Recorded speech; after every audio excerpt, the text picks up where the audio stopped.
J'ai cru que j'allais y passer, sincèrement. Je suis allé consulter cette personne à son domicile, comme je fais régulièrement pour un contrôle concernant un arrêt de maladie. Cette personne m'a très mal reçu. Il était manifestement déjà très en colère vis-à-vis de son patron. Il m'a expliqué les problèmes qu'il avait avec lui. Il était très insultant. Il me dit vous êtes tous des mafieux, vous êtes tous des voleurs. Et il m'a expliqué qu'il était en conflit avec son patron, qu'il était déprimé à cause de ça et qu'il ne pouvait pas aller travailler. J'ai dit écoutez monsieur, je suis désolé, mais moi je suis là pour voir si vous êtes malade, pas si vous êtes contrarié. Or, je m'aperçois que vous êtes surtout contrarié, donc je ne peux pas justifier votre arrêt maladie. Je suis désolé. Et c'est là, je lui dis, maintenant il faudrait que vous signiez le document que je vous présente, comme quoi je me suis bien présenté devant chez vous et que malheureusement j'ai constaté que votre arrêt n'était pas justifié. Alors là, il m'a arraché le papier des mains, il m'a envoyé directement un coup de poing dans la figure auquel je ne m'attendais pas du tout. Et il a commencé à s'acharner sur moi. Donc j'ai pu m'enfuir très rapidement dans la rue, mais il m'a poursuivi en me tabassant quand même, parce que moi je ne cours pas très vite. Et j'avais très très peur parce que je me dis qu'est-ce qu'il va me faire, je veux dire, il veut m'achever quoi. Mais il y a un passant qui s'est arrêté et puis qui s'est interposé entre l'agresseur et moi-même. L'agresseur s'est arrêté de me poursuivre tout en continuant à m'insulter de loin quand même. Donc moi je me suis éloigné puis je me suis dirigé vers une pharmacie pour avoir quelques premiers soins. Et après, je me suis dirigé vers les urgences pour...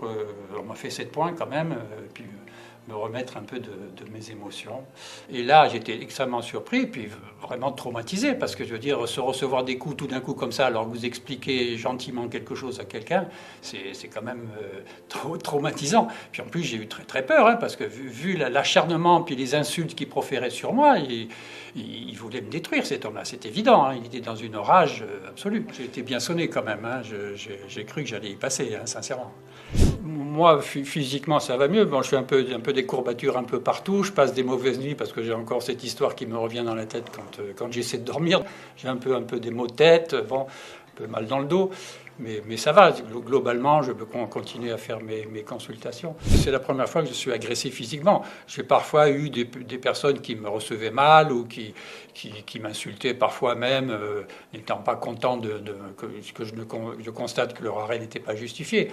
Mais jamais on m'a menacé. Ça, c'est la première fois dans toute ma carrière. Ça fait 50 ans que je pratique la médecine. Moi, je constate d'une façon générale que les gens ne supportent plus la contradiction, ne supportent plus l'autorité. Je veux dire, on respecte moins le médecin, on respecte moins le maire, on respecte moins le gendarme. C'est ça que je constate, moi, d'une façon générale, dans la société actuellement. Bon, il y a aussi, moi j'ai l'impression que les gens sont devenus un petit peu égocentriques, voire égoïstes. Ils pensent à leur petit confort personnel et le fait que ça coûte à la société, je pense que ça ne leur traverse même pas l'esprit.